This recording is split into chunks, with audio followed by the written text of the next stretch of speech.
MIDC police Thane हद्दीत मागील काही दिवसांपासून होत असलेल्या मोटरसायकल चोरी व घरफोड्या रोखण्याकरता पोलीस आयुक्त एम राजकुमार सोलापूर, पोलीस उपायुक्त परिमंडळ विजय कपाडे, सहाय्यक पोलीस आयुक्त विजय अशोक तोरणमल यांनी वरिष्ठ पोलीस निरीक्षक MIDC पोलीस ठाणे प्रमोद वाघमारे यांना गुन्हा उघडकीस आणण्याबाबत आदेशित केले होते। त्याप्रमाणे वरिष्ठ पोलीस निरीक्षक MIDC पोलीस ठाणे सोलापूर शहर यांनी गुन्हे प्रकटीकरण पथकाचे सहाय्यक पोलीस निरीक्षक नंदकिशोर सोळुंखे यांच्यासह पथकातील पोलीस अंमलदार यांना आदेशित केले होते। दिनांक 6 जुलै 2024 रोजी गुप्त बातमीदारांच्या माहितीवरून चेतन हॉटेल गवळी वस्ती सोलापूर येथे आले असता एका मोटरसायकल जवळ एक इसम रोडच्या कडेला थांबलेला होता। त्या गाडीच्या दोन्ही बाजूला नंबर प्लेट दिसत नव्हती, त्यामुळे त्यास जागीच ताब्यात घेतले। त्याचे नाव पत्ता विचारला असता त्याने त्याचे नाव राजू रसुलबेग शेख, वय 32, राहणार मुक्काम औज पोस्ट मंद्रुप, तालुका दक्षिण सोलापूर, जिल्हा सोलापूर असे सांगितले। त्यानंतर त्यांनी सांगितले की ही मोटरसायकल चोरून विक्रीसाठी माझा मित्र सत्यवान रामहरी भोसले उर्फ शिरसट यांनी दिली होती। त्यानंतर त्यास पोलीस ठाणे येथे घेऊन येऊन पोलीस ठाणे मोटरसायकल चोरीचा अभिलेख पडताळला असता सदरची मोटरसायकल ही MIDC पोलीस ठाणे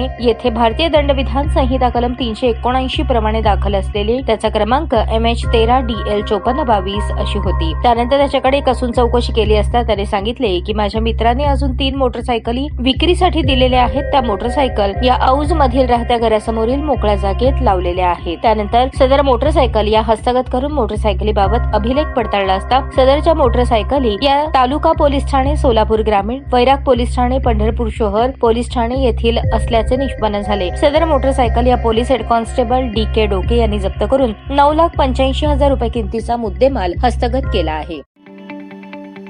ताज्या बातम्या पाहण्यासाठी प्राईम महाराष्ट्र न्यूज चॅनलला सबस्क्राईब करा।